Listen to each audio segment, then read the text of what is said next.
जो होता है उसे क्या कहते हैं? केंद्र। और केंद्र से एक कोई साइड में किसी भी दिशा में एक रेखा खींच देंगे तो इसे हम लोग क्या कहेंगे? त्रिज्या कहेंगे। केंद्र से परिधि तक की लंबाई क्या कहलाती है? त्रिज्या। अब एक त्रिज्या खींच दिए, दूसरा त्रिज्या भी खींचा जा सकता है, तीसरी त्रिज्या भी खींची जा सकती है, बहुत सारी त्रिज्या इसमें खींची जाएगी।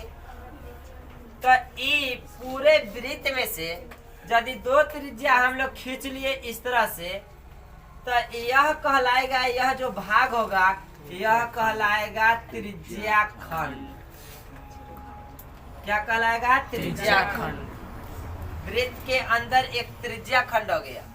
त्रिज्या के हिसाब से कोई टुकड़ा काट के इसमें से निकाल लिया जाए तो यह क्या कहलाएगी? त्रिज्या खंड। होगा यहाँ से इस तरह से काट के इसको बाहर निकाल ले तो यह आकृति बाहर आ जाएगी, ऐसे करके यह बाहर आ जाएगी और यहाँ से यह जगह हो जाएगा खाली। यह जगह खाली हो गई।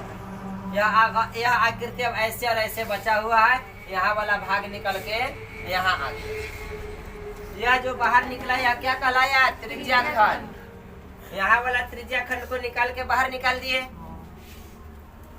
यहाँ पर हम लोग चित्र में देख रहे थे कि यह जो त्रिज्या खंड हो गया इसे लघु त्रिज्या खंड कहेंगे, और ऊपर वाला जो यह खंड बच गया शेष ई वाला भाग, इसे हम लोग दीर्घ त्रिज्या खंड कहेंगे। यह वाला कहलाएगा दीर्घ त्रिज्या खंड। दीर्घ त्रिज्या खंड।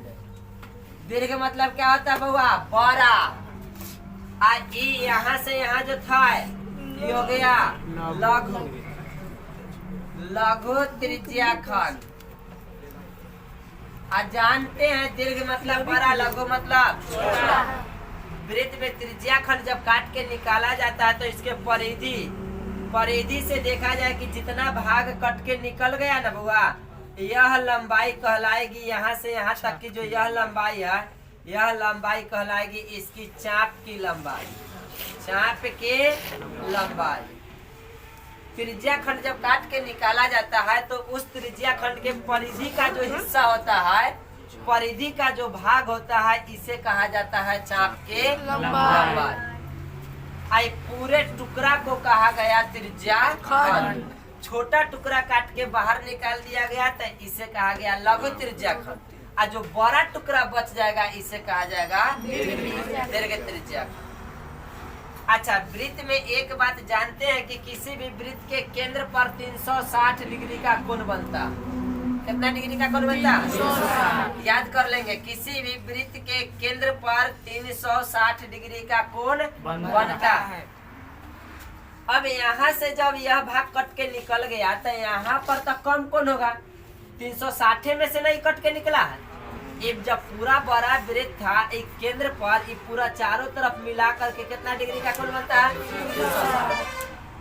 इसमें से यह वाला हिस्सा जब कट के बाहर निकल गया तो यह कोण का मान 360 होगा कि कम होगा? कम होगा। यहाँ पर कभी 30 degree, 40 degree, 45 degree, 50 degree, 60 degree कुछ मान यहाँ पर आपको देगा कि इतना डिग्री का मान यहाँ पर होता है। अब इससे क्वेश्चन दो गो टाइप। एक टाइप पूछता है कि इस त्रिज्या खंड का क्षेत्रफल बताइए। दूसरा टाइप पूछता है कि यहाँ से जो चाप की लंबाई हुआ ना, यह बताइए। तो चाप की लंबाई कहाँ से ज्ञात होती है? परिधि से। चाप की लंबाई और त्रिज्या खंड का क्षेत्रफल कहाँ से? ये पूरे वृत्त के क्षेत्रफल में से इतना भाग निकल गया। इस क्षेत्रफल से, वृत्त के क्षेत्रफल से त्रिज्या खंड का क्षेत्रफल ज्ञात होता है, और वृत्त के परिधि से चाप की लंबाई पता होता है। दोनों बात ध्यान से। त्रिज्या खंड का क्षेत्रफल कहाँ से आएगा? तब वृत्त के क्षेत्रफल से त्रिज्या खंड का क्षेत्रफल आएगा, और वृत्त की परिधि से चाप की लंबाई आएगा। तो अब दोनों को लाने के लिए सूत्र बना हुआ है त्रिज्या खंड का क्षेत्रफल। त्रिज्या खंड का क्षेत्रफल बराबर होता है बउआ, यहाँ पर जो कोण बनता है इस कोण का मान, और यह कोण यदि मान लेते हैं यहाँ पर कि 30 डिग्री का कोण बना है, तो यह 30 डिग्री कितना में से कट के निकला? 360 में से। यहाँ 45 डिग्री का कोण बनता था, 45 डिग्री किसमें से कट के निकला? 360 में से। तो कभी कभी क्वेश्चन में अलग अलग यहाँ पर कोण का मान देगा, कब कितना देगा वह पता नहीं है। जब क्वेश्चन देगा तो उसके हिसाब से हम लोग उस कोण का मान लेंगे। तो अभी हम लोग यहाँ पर कह रहे हैं क्या कि यहाँ पर थीटा की कोण से काट के एक त्रिज्या खंड बाहर निकाला गया। तो थीटा कोण के लिए जो सूत्र बनेगा वह होगा थीटा बटा 360 गुना, अभी आपको बताए कि किससे त्रिज्या खंड का क्षेत्रफल निकलेगा? वृत्त के क्षेत्रफल से। तो गुना कर देंगे वृत्त के क्षेत्रफल पाई आर स्क्वायर। नया समझ में आया? अब थीटा के जगह पर जब क्वेश्चन में आपको देगा कि 30 डिग्री के कोण का एक त्रिज्या खंड निकाला गया, तो यहाँ पर 30 ले लेंगे, 40 कहेगा तो 40 लेंगे, 50 कहेगा 50 लेंगे, 60 कहेगा 60 लेंगे, 90 कहेगा 90। जो कहेगा वो हम लोग थीटा के जगह पर मान लेंगे। ठीक है। अब एक क्वेश्चन और बनता है। क्वेश्चन क्या है कि चाप की लंबाई ज्ञात करें। तो चाप की लंबाई के लिए सूत्र क्या होता है? चाप की लंबाई बराबर सेम वही बात, थीटा बटा 360 गुना 2 पाई आर। 2 पाई आर क्या है? परिधि। हम क्या बोले थे? वृत्त की परिधि से चाप की लंबाई ज्ञात होगी, अब वृत्त के क्षेत्रफल से त्रिज्या खंड का क्षेत्रफल ज्ञात होगा। कोई दिक्कत? तो दो सूत्र हम लोग त्रिज्या खंड के लिए भी पढ़ेंगे। अब यहाँ से यदि मान लेते हैं कि यह क्वेश्चन में थीटा का मान 30 डिग्री ही रहा, तो आप बता सकते हैं कि इस त्रिज्या खंड का क्षेत्रफल क्या होगा। एक चीज और पता होना चाहिए क्वेश्चन में, त्रिज्या की लंबाई। त्रिज्या की लंबाई तो हम मान लेते हैं कि इसे त्रिज्या की लंबाई 7 सेंटीमीटर, थीटा का वैल्यू दिया कितना? 30। त्रिज्या की लंबाई 7 सेंटीमीटर, थीटा का मान 30। तो अब हम लोग इस त्रिज्या खंड का क्षेत्रफल निकालेंगे। तो क्या होगा त्रिज्या खंड का क्षेत्रफल? इस पर बैठाएंगे तो 30 बटा 360 गुने पाई का मान 22 बटा 7 गुने आर स्क्वायर बोले तो 7 गुने 7, एगो 7 से एगो 7 कट गया, 3 से कटेगा कै बार में? 12 बार में कट गया। अब 2 से कटेगा 6 बार में, 2 से कटेगा 11 बार में। 11 सत्ते के 77 बटा 6, दशमलव दे करके चेंज कर लेंगे इसे। 6 एकम 6, 1 का 7 17 हो गया, 6 दूना 12, दशमलव देंगे 5 0 50, 6 8 48, 2 0 76 18, लगभग कितना आ जाएगा? 12.83 सेंटीमीटर रहेगा तो सेंटीमीटर स्क्वायर देंगे, मीटर रहेगा तो मीटर स्क्वायर। कोई दिक्कत? यही त्रिज्या और यही थीटा से कहे कि चाप की लंबाई क्या होगी, तो सूत्र हम लगाएंगे थीटा बटा 360 गुने 2 पाई आर होगा। इस सूत्र पर जब हम लोग बनाएंगे तो सेम बात 30 बटा 360 गुना 2 गुना पाई का मान 22 बटा 7 गुने आर का मान 1 7 से 7 चला गया, ऐसे कई बार में कट गया? 12 बार में। 2 से 6 बार में, फिर 2 से 3 बार में, 2 से कितना गया? 11 बटा 3 भाग देंगे 3 तरीके 9, दशमलव हो जाएगा 2 पर 0। अच्छा भाग देंगे 3 से तो 3 तरीके 9 लगेगा, 11 में से 9 घटेगा 2, दशमलव देंगे 0 होगा, दशमलव के बाद 0 होगा 18 2 0, लगभग 3.66 आते जाएगा ना। तो हम आंसर में क्या लिखेंगे?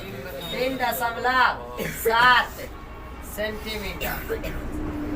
आपको पता है कि दशमलव के बाद यदि 5 या 5 से ज्यादा आता है तो एक अंक, इसमें एक अंक बढ़ा करके फाइनल आंसर लिख देते हैं राउंड फिगर में। 3.7 सेंटीमीटर। क्लियर है? तो आज हम लोग 2 टाइप सीखे, एक अर्धवृत्त को देखे और एक त्रिज्या खंड के देखे। यहाँ तक कोई दिक्कत नहीं ना है। त्रिज्या खंड में बउआ कोई समूह टुकड़ा काट सकता, कभी कभी कहेगा क्या एक वृत्त है और इसके चतुर्थांश भाग का क्षेत्रफल ज्ञात कर, आशा आपको पकड़ना पड़ेगा। किसी वृत्त के चतुर्थांश भाग का क्षेत्रफल ज्ञात करें यदि उसकी त्रिज्या 14 सेंटीमीटर है। तो चतुर्थांश भाग कहा है, इसका मतलब इस वृत्त के चौथा भाग, इस वृत्त का चौथा भाग। तो चौथा भाग करने के लिए हम लोग पीछे बीच हिस्से को ऐसे काट देंगे ना, तो ये 4 भाग में बट गया। चतुर्थांश भाग मतलब चौथा भाग।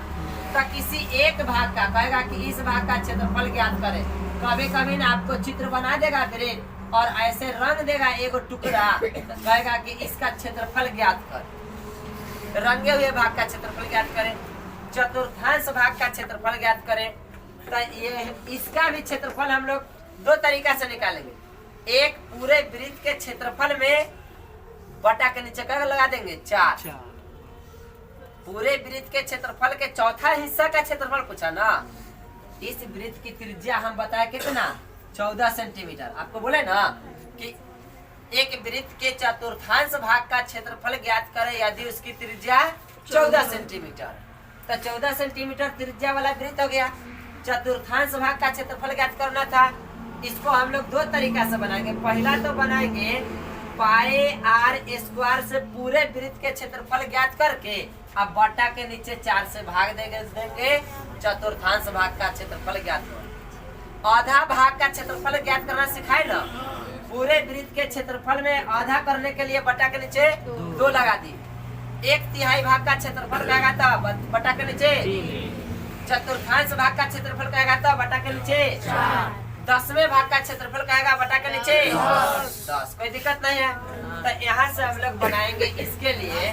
तो पाई का मान क्या हो जाएगा 22/7 गुने आर स्क्वायर बोले तो 14 गुने 14 बटा के नीचे 4। ये 4 कहला दिए है चतुर्थांश भाग कहा था इसलिए। अब काटेंगे बउआ 7 से कई बार में और 2 से और फिर 2 से 7 बार कट गया। अब आ गया कितना गुना हो करके 154। 7 दूना 14 के 4, 7 दूना 14 1 15 154 सेंटीमीटर स्क्वायर। कोई दिक्कत नहीं। अब इसी चीज को ना हम इसके हिसाब से बनाएंगे त्रिज्या खंड के हिसाब से। ध्यान देगा एहो तो एगो खंडे ना है, यह भी त्रिज्या खंड दिखाई दे रहा है। अच्छा जब इस तरह से त्रिज्या खंड बनाता है यहाँ पर कितना का कोण बन रहा है देखिएगा 90 डिग्री का। कितना का 90 डिग्री का कोण बन रहा है। अब हम लोग इसे इस सूत्र पर बनाएंगे θ/360 करके। तो ध्यान दीजिए θ/360 गुने पाई आर स्क्वायर। थीटा का जगह कितना लेंगे 90 बटा के नीचे 360 गुने पाई आर स्क्वायर। तो पाई आर स्क्वायर का मान 22/7 गुने 14 गुना 14। 90 से कई बार में 4 बार, और 7 से कई बार में 2 बार, और 2 से कई बार में 2 बार में, और 2 से 14 कई बार में 7 बार में। आ गया 22 गुने 7 154 सेंटीमीटर स्क्वायर। समझ में आया। तो हम लोग 2 चीज सीखे। एक वृत्त के कभी कहेगा दूसरा भाग, तीसरा भाग, चौथा भाग, 5वां भाग, 10वां भाग, मतलब किसी भी भाग का क्षेत्रफल पूछेगा तो पूरे वृत्त के क्षेत्रफल में जयमा भाग का क्षेत्रफल पूछ रहा है बटा के नीचे उतना से भाग दे देंगे, आंसर आ जाएगा। दूसरा टाइप सीखे त्रिज्या खंड से। जब त्रिज्या खंड से कब बनाएंगे जब यहाँ का थीटा का मान पता रहेगा। तो 2 टाइप सीखे। त्रिज्या खंड वाला भी क्लियर है। अब त्रिज्या खंड से क्वेश्चन 2-3 क्वेश्चन का अभ्यास करेंगे। क्वेश्चन पर ध्यान दो, सुंदर क्वेश्चन है। 7 सेंटीमीटर त्रिज्या वाले एक वृत्त से 45 डिग्री कोण का एक त्रिज्या खंड काट लिया जाता है। तो उस त्रिज्या खंड का क्षेत्रफल तथा चाप की लंबाई ज्ञात करो। एक वृत्त उसकी त्रिज्या दे रखा है कितना 7 सेंटीमीटर और त्रिज्या खंड जो काटा जाता है तो उसका कोण का मान भी दिया है 45 डिग्री। अब इससे भी पूछा है क्या त्रिज्या खंड का क्षेत्रफल और चाप के लंबाई। तो अभी अभी आपको हम सूत्र बता दिए। त्रिज्या खंड के क्षेत्रफल निकालने के सूत्र बताए। क्षेत्रफल बराबर थीटा, क्षेत्रफल बराबर θ/360 गुना पाई आर स्क्वायर। थीटा के जगह मान कितना दिया है देखो 45 45 बटा 360 गुना पाई का मान 22/7 गुना आर स्क्वायर। आर का मान 7 गुना एगो 7 से एगो 7 गया 45 से 8 बार 45 से कई बार में 8 बार में 8 बार में कट गया। और कटेगा हाँ। 2 से 4 बार में 2 से 11 बार 11 सत्ते 77 बटा 77 बटा 4 4 से भाग करेंगे 19.25 कितना गया 19.25 19.25 सेंटीमीटर। त्रिज्या खंड का क्षेत्रफल हो गया। अब क्या कहा था, चाप की लंबाई। तो चाप की लंबाई के लिए सूत्र बताए, चाप की लंबाई बराबर थीटा बटा 360 गुना 2 पाई आर। फिर वही बात 45 बटा 360 गुना 2 गुना 22/7 गुने आर का मान 7। 7 से 7 गया 45 से 8 बार में गया 2 से 4 बार 2 से 4 बार में कटा 2 से 2 बार में 2 से 11 बार में 11 बटा 2 5.5 कितना आ गया 5.5 सेंटीमीटर। चाप की लंबाई कितना हो गया 5.5 सेंटीमीटर। चलिए नोट करिए।